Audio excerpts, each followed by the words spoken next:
నమస్తే. అరకు అందాలు అదరహో, జనమంతా అక్కడికే క్యూ. ఆ ఊళ్ళో వేడి నీళ్ల బావి, అదుగో చిరుత, ఇదుగో పులి. ఇలాంటి మరిన్ని వార్తలను మన ఊరు మన వార్తల్లో ఇప్పుడు చూద్దాం. ఆర్య వయస్సుల అభివృద్ధి కోసం ప్రత్యేక కార్పొరేషన్ ఏర్పాటు చేస్తామని హామీ ఇచ్చారు సీఎం చంద్రబాబు నాయుడు. పశ్చిమ గోదావరి జిల్లా పెనుకొండలోని శ్రీ వాసవి కన్యకా పరమేశ్వరి మాతను చంద్రబాబు దర్శించుకున్నారు. వాసవి మాత ఆత్మార్పణ దినోత్సవ సందర్భంగా ప్రభుత్వం తరపున సీఎం చంద్రబాబు నాయుడు పట్టు వస్త్రాలు సమర్పించారు. తొలిసారి ప్రభుత్వ లాంఛనాలతో ఆత్మార్పణ దినోత్సవాన్ని నిర్వహించారు. ఈ సందర్భంగా ఆర్య వయస్సుల అభివృద్ధి కోసం తమ ప్రభుత్వం కట్టుబడి ఉందన్నారు సీఎం చంద్రబాబు నాయుడు.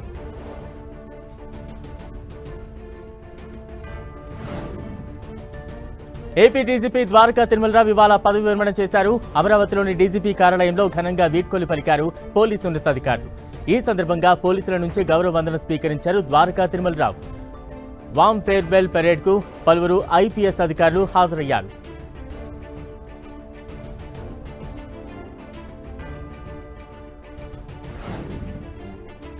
రేపటి నుంచి ఏపీలో రిజిస్ట్రేషన్ ఛార్జీలు పెరగనున్నాయి. దీంతో ఇవాళ రిజిస్ట్రేషన్ కార్యాలయాలకు రద్దీ పెరిగింది. ఉదయం నుంచే రిజిస్ట్రేషన్ కార్యాలయాలకు క్యూ కట్టారు. రిజిస్ట్రేషన్లకు రాష్ట్ర వ్యాప్తంగా తాకిడి పెరగడంతో సర్వర్లు మొరాయించాయి. పలు చోట్ల ఆన్లైన్ సేవలు నిలిచిపోయాయి. సవరించిన ధరలు రేపటి నుంచి అమల్లోకి రానున్నాయి. ఆయా ప్రాంతాల అభివృద్ధి ప్రాతిపదికన 10 నుంచి 20% వరకు ధరలు పెంచే అవకాశం ఉంది.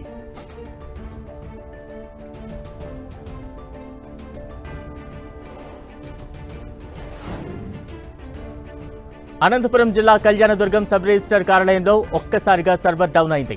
దీంతో రిజిస్ట్రేషన్ కోసం వచ్చిన వారితో కార్యాలయం కిటకిటలాడింది. 3 రోజులుగా సర్వర్ పనిచేయడం లేదని రిజిస్ట్రేషన్ కోసం వచ్చిన ప్రజలు ఆందోళన వ్యక్తం చేశారు. రేపటి నుంచి భూముల రిజిస్ట్రేషన్ ఛార్జీలు పెరగనుండటంతో రిజిస్ట్రేషన్ కార్యాలయాల దగ్గర రియల్ ఎస్టేట్ వ్యాపారులు, ప్రభుత్వ, ప్రైవేటు ఉద్యోగులు, ప్రజలు పెద్ద ఎత్తున క్యూ కట్టారు. సర్వర్ పనిచేయకపోవడంతో సబ్ రిజిస్టర్ ఆఫీస్ ముందు పడిగాపులు కాశారు.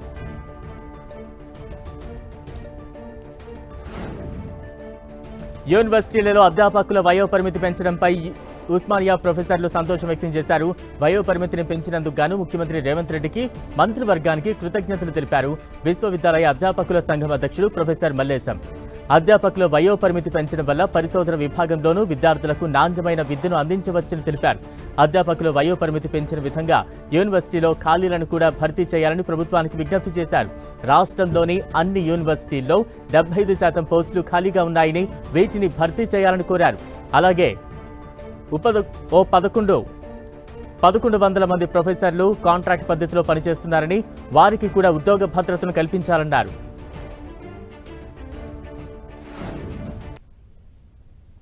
అన్ని యూనివర్సిటీల ప్రొఫెసర్లు అందరము టీచింగ్ ఫెటర్నరీ మొత్తం గవర్నమెంట్కి, ఆల్ యూనివర్సిటీస్ టీచర్స్ అసోసియేషన్ తరఫున మేము కృతజ్ఞత తెలియజేస్తున్నాం.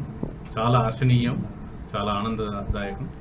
మేము ఇది గత 5 సంవత్సరాల్లో మేము నుంచి వర్క్ చేస్తున్నాం. ఇది ఫైనల్గా మన ఆనరబుల్ మన గౌరవ ముఖ్యమంత్రి వర్యులు రేవంత్ రెడ్డి గారు ఈ జీవో తీసుకురావడం చాలా. నల్గొండ జిల్లా దామరచర్ల మండలం తాళ్ల వీరప్పగూడెంలో మాజీ ఎమ్మెల్యే భాస్కర్ రావుకు చేదు అనుభవం ఎదురైంది. మా ఊరికి రావద్దంటూ భూ నిర్వాసితులు రాస్తారోకో చేపట్టారు. బీఆర్ఎస్ పాలనలో పవర్ ప్లాంట్లో ఉద్యోగాలు బినామీలకు ఇప్పించారని ఆరోపించారు.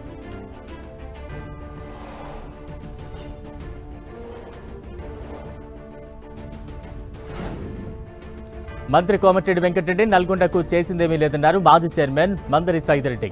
20 ఏళ్లుగా నల్గొండకు ఎమ్మెల్యేగా పనిచేసి ఇప్పుడు మంత్రిగా ఉన్న రాజకీయాలు తప్ప అభివృద్ధి పట్టించుకోవడం లేదని విమర్శించారు. బీఆర్ఎస్ హయాంలోనే దాదాపు 600 కోట్లతో నల్గొండలో అభివృద్ధి పనులు జరిగాయని చెప్పారు. నల్గొండలో IT hub, medical college, Kalabharathi నిర్మాణానికి నిధులు కేటాయింపు, ఎన్జీ కళాశాల అభివృద్ధి, నల్గొండ పట్టణ అభివృద్ధి అంతా ఎవరి హయాంలో జరిగిందో ప్రజలకు తెలుసు అని సైదిరెడ్డి గుర్తు చేశారు. ప్రస్తుత మంత్రి అనుచరుల అరాచకాలు పెరిగిపోయాయని, రైతులకు అండగా ఉంటున్న కేటీఆర్ను విమర్శిస్తే ఊరుకునేది లేదని హెచ్చరించారు. ఎన్నో సంవత్సరాల నుంచి ఎన్జీ కాలేజ్, ఎంతో మంది విద్యార్థులు చదువుకున్నటువంటి ఎన్జీ కాలేజీని కూడా 36 కోట్ల రూపాయలు ఇచ్చి ఎన్జీ కాలేజ్ పనులు కూడా దాదాపు పూర్తి దశకు వచ్చినాయి. దాంతోపాటు కళాభారతి నిర్మాణం కోసం కూడా 100 కోట్ల రూపాయలు ఆ రోజు ఉన్నటువంటి అధికారంలో జీవోలు ఇచ్చి, టెండర్లు ఇచ్చి వర్క్ ప్రారంభమైనటువంటి పనులను నీకు చేతగాక ప్రభుత్వం మారిన తర్వాత టెండర్లు క్యాన్సిల్ చేసినటువంటి ఘనత నీది. అరకు చలి ఉత్సవాలు కొనసాగుతున్నాయి. ఇక్కడ పద్మావతి గార్డెన్స్ లో ఏర్పాటు చేసిన ఫ్లవర్ షో విశేషంగా ఆకట్టుకుంటోంది. గిరిజనులు పండించే పూల మొక్కలు, కూరగాయల పంటలతో ఈ ఫ్లవర్ షో ఏర్పాటు చేశారు. రైతులకు పూల మొక్కలు, పంటలపై అవగాహన కల్పిస్తున్నారు. పండించిన పంటలను ఇక్కడి నుంచి ఎగుమతులు చేసే విధంగా వీటిని ఏర్పాటు చేస్తామంటున్నారు నిర్వాహకులు.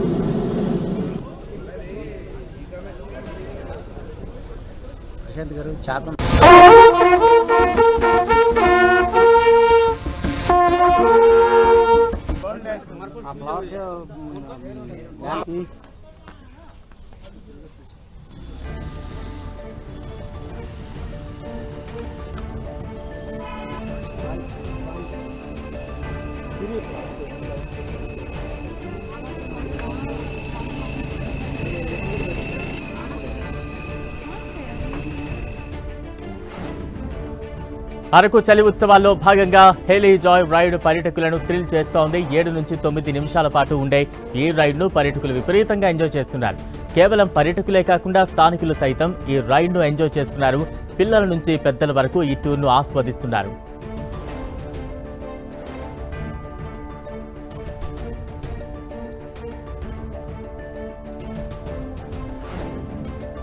మల్కాజ్గిరిలో కళ్యాణ లక్ష్మి, షాదీ ముబారక్ చెక్కుల పంపిణీలో ఘర్షణ జరిగింది. ఎమ్మెల్యే మరి రాజశేఖర్ రెడ్డి చెక్కులు పంపిణీ చేస్తుండగా కాంగ్రెస్, బీఆర్ఎస్ కార్యకర్తల మధ్య ఘర్షణ జరిగింది.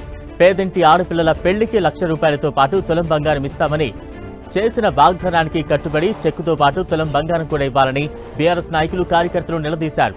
సీఎం డౌన్ డౌన్ అంటూ నినాదాలు చేపట్టారు. దీంతో బీఆర్ఎస్, కాంగ్రెస్ కార్యకర్తల మధ్య వాగ్వాదం చోటు చేసుకుంది. 2 వర్గాల మధ్య తోపులాట జరిగి ఘర్షణకు దారితీసింది.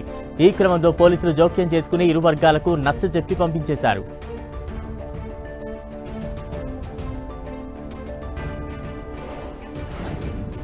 ఖమ్మం మిర్చి మార్కెట్లో వ్యాపారుల సిండికేట్ వ్యవహారం రైతులను తీవ్ర నష్టాలను మిగులుస్తోంది. రోజువారీ జెండా పాట నిర్ణయిస్తున్నా ఆ తర్వాత అసలు కొనుగోళ్లలో క్వింటాకు 6-7 వేల వరకు ధర తగ్గించి కొనుగోలు చేస్తుండటంతో మిర్చి రైతులు లబోదిబోమంటున్నారు. రైతులు మాత్రం మార్కెట్లో దళారుల దోపిడీపై మండిపడుతున్నారు. పెట్టిన పెట్టుబడులు వచ్చే పరిస్థితి లేదంటూ ఆవేదన వ్యక్తం చేస్తున్నారు.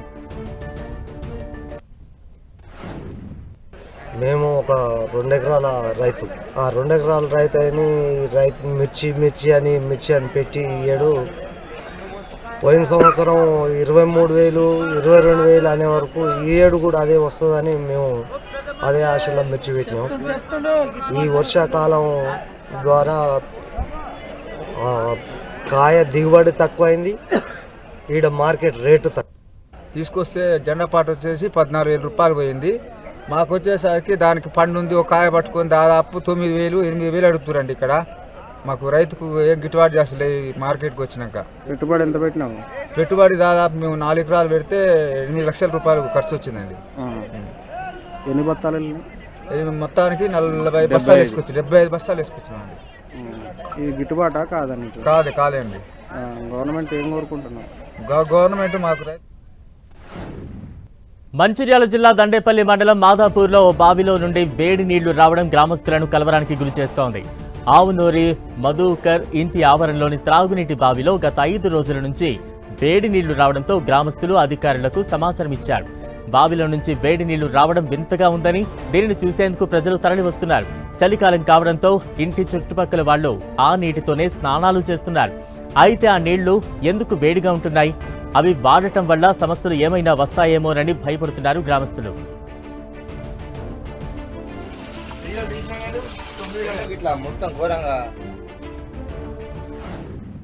నుంచి వేడిగా నీళ్ళు బాగా వస్తున్నాయి. చాలా భయంగా ఉంది. అది ఏం ఇల్లు నాదే. చాలా భయం వేస్తుంది వాటర్ ముట్టడానికి. అది ఏదన్నా ఉంటే తెలపాల.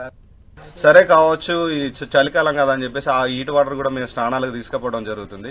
ఒక్కరోజు కాకుండా మరుసటి రోజు అదే విధంగా హీట్ వాటర్ రావడం జరుగుతుంది. సో ఇదంతా ఏందని చెప్పేసి లాస్ట్గా ఆ పంపు కూడా తీసేసాం. పంపు గిట్ట ఏమైనా ఖరాబ్ అయింది, నీళ్ళ పంపు కదా అని చెప్పేసి మేము ఆ పంపు కూడా తీసేసినా కానీ సాయంత్రం 5 గంటల వరకు చూసినా కానీ సేమ్ అదే హీట్ వాటర్ ఉండడం వల్ల మాకు కొంచెం భయాందోళనకు గురవడం జరిగింది. భూశాఖ వాళ్ళు వచ్చేసి కొంచెం మాకు చూసి టెస్టులు చేస్తే బాగుండని చెప్పేసి మా యొక్క. శ్రీ సత్యసాయి జిల్లా వాండ్లపల్లిలో తొలగిన నీటి కష్టాలపై 10 టీవీలో ప్రసారమైన వార్తతో అధికారులు అలర్ట్ అయ్యారు. ఎమ్మెల్యే సింధూరారెడ్డి చొరవతో పంచాయతీ సిబ్బంది బోరు మోటార్కు మరమ్మతులు చేయించి బిగించారు. దీంతో గ్రామస్తులు సంతోషం వ్యక్తం చేశారు. గత కాలంలో 2 నెలలుగా బోరు మోటార్ రిపేర్ ఉండడం వల్ల అధికారులకు స్పందించి పల్లె రంగారెడ్డి సార్ గారికి, ఎంపీసీటీ గారికి, మాజీ మంత్రి పల్లె రంగారెడ్డి సార్ గారికి, అలాగే పల్లె సింధూరెడ్డి మేడం గారికి, MPC panchayat secretary Srikanth sir గారికి అధికారులు స్పందించి మోటార్ రిపేర్ చేయడం వల్ల గ్రామ ప్రజలు ఇల్లు కొరత లేకుండా తీర్చినారు. భద్రాద్రి కొత్తగూడెం జిల్లా అశ్వారావుపేటలో మిషన్ భగీరథ ప్రాజెక్టు మానిటరింగ్ కార్యాలయంలో ఓ పాము హల్చల్ చేసింది. కార్యాలయం చుట్టూ కలుపు మొక్కలు పెరిగి ఉండటంతో దారి తప్పి కార్యాలయంలోకి దూరిన పాము కార్యాలయ సామాగ్రి బస్తాల కిందకు చేరింది. పామును గమనించిన కార్యాలయ సిబ్బంది బయటకు పరుగులు తీశారు.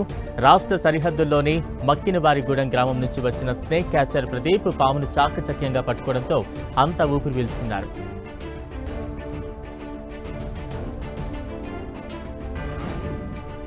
రోడ్డు భద్రతా మాసోత్సవాల ముగింపు సందర్భంగా రవాణా శాఖ పోలీసు ఆధ్వర్యంలో కొత్తగూడెంలో ర్యాలీ నిర్వహించారు. కొత్తగూడెం పోస్టాఫీసు సెంటర్ నుంచి రైల్వే స్టేషన్ వరకు ద్విచక్ర వాహన ర్యాలీ చేపట్టారు. ప్రతి ఒక్క వాహనదారుడు రోడ్డు నియమాలు పాటించాలని కోరారు పోలీసులు. హెల్మెట్ ధరించాలని, సీటు బెల్ట్ పెట్టుకోవాలని సూచించారు.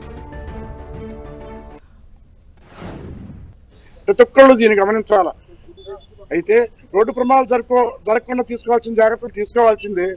జరిగితే కాపాడేది హెల్మెట్ అనే సంగతి మర్చిపోవద్దు. అయితే మనకి ప్లాట్ఫామ్ మీద రోడ్ల మీద దొరికే మాత్రం హెల్మెట్ కాపాడమని గుర్తుపెట్టుకోండి.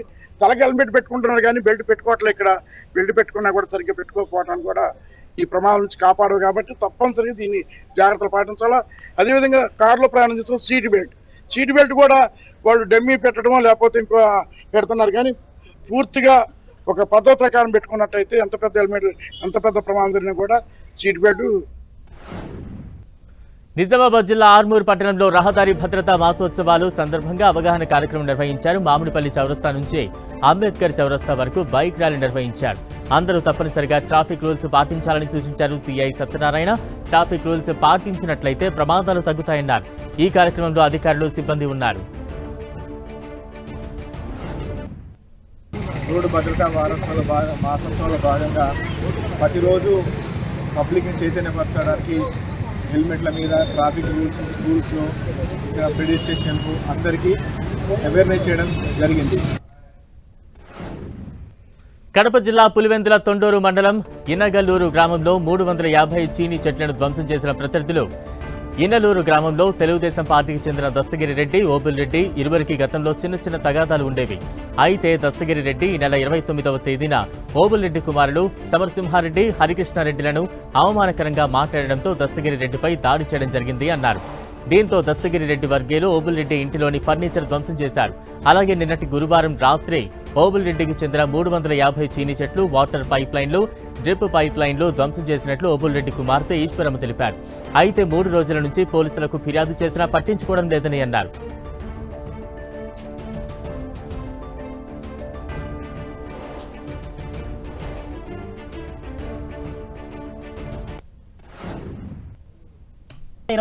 తేదీ మా ఇంటిపైన దాడి చేసి ఇంట్లోని సామాన్లు మొత్తం బద్దలు కొట్టినారు. ఇంట్లో ఏ ఒక్క వస్తువు పనికి రాకుండా చేసినారు. అప్పుడు కేసు తీసుకోమని స్టేషన్ దగ్గరికి వెళ్తే తర్వాత తీసుకుంటామని 3 రోజుల నుంచి అంటానే ఉన్నారు. వాళ్ళు 29వ తేదీ నుంచి మా ఇంటి దగ్గర కాపలా ఉండామని చెప్పినారు పోలీసు వాళ్ళు. నిన్న రాత్రి అనగా 30వ తేదీ ఇక్కడ మా తోట దగ్గర రాత్రి సమయంలో వచ్చి చీనీ చెట్లు దాదాపు 400 ఉంటాయి. అవన్నీ ఇరగ్గొట్టి తోటలోని పైపులు, గేట్ వాళ్ళు మొత్తం అన్నీ ఇరగ్గొట్టి వీళ్ళ ముగ్గురే చేసినారు. ఖమ్మం జిల్లా బోనకల్లు మండలం మోటమరిలో రైతు వీరభద్రంకు చెందిన ఎకరం మిర్చి తోటను అర్ధరాత్రి గుర్తు తెలియని వ్యక్తులు ధ్వంసం చేశారు. మిర్చి చెట్లను దుండగులు కొడవళ్లతో కోసేశారు. ఓ మహిళ భూ యజమాని వద్ద చేనును కౌలుకు తీసుకుని వీరభద్రం మిర్చి సాగు చేస్తున్నాడు. ఆ మహిళతో కొంతమందికి భూ వివాదం ఉండటమే ధ్వంసానికి కారణమని గ్రామస్తులు చర్చించుకుంటున్నారు.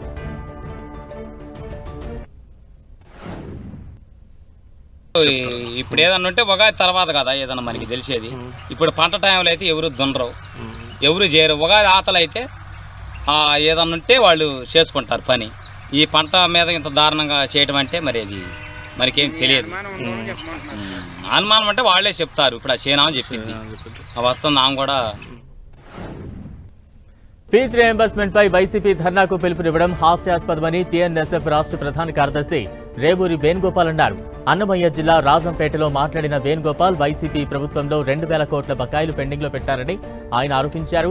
కూటమి ప్రభుత్వం అధికారంలోకి వచ్చిన 8 నెలల్లోనే 788 కోట్లు విడుదల చేసి 10 లక్షల మంది విద్యార్థులకు సర్టిఫికెట్లు ఇప్పించారని తెలిపారు. వైసీపీ తన ఉనికిని చాటుకునేందుకు ఫీజు పేరుతో రోడ్డుపైకి రావాలని ప్రయత్నిస్తున్నారని విమర్శించారు.